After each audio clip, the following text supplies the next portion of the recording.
वो हुई है। ये देखिए, ये लोगों की गाड़ियाँ जो लोग लेकर आए थे साथ में एहतजाज के दौरान, वो यहाँ पर खड़ी हैं। किसी एक का भी शीशा सलामत नहीं है। यहाँ पर देखिए, ये किसी की गाड़ी थी, खैर नंबर प्लेट इसकी उतार दी गई, तोड़ दी गई है।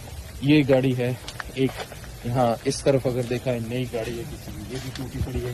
ये पीछे देखिए, ये जो लोकल ट्रांसपोर्ट में इस्तेमाल होती हैं वैन, वो है। उसके पीछे उस तरफ गाड़ियाँ हैं, आप देखिए ये गाड़ी, वो पीछे गाड़ी शायद अभी भी स्टार्ट है। बहरहाल ये देखिए इस तरफ भी इस गाड़ी के कुछ हालात दिखाएं। उस तरफ से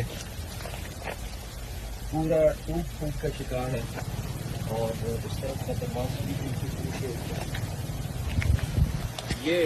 ये दिखाई, ये भी, इसका भी हाल दूसरी गाड़ियों से कुछ अलग नहीं है। टायर भी इनके पंक्चर हैं और हर तरफ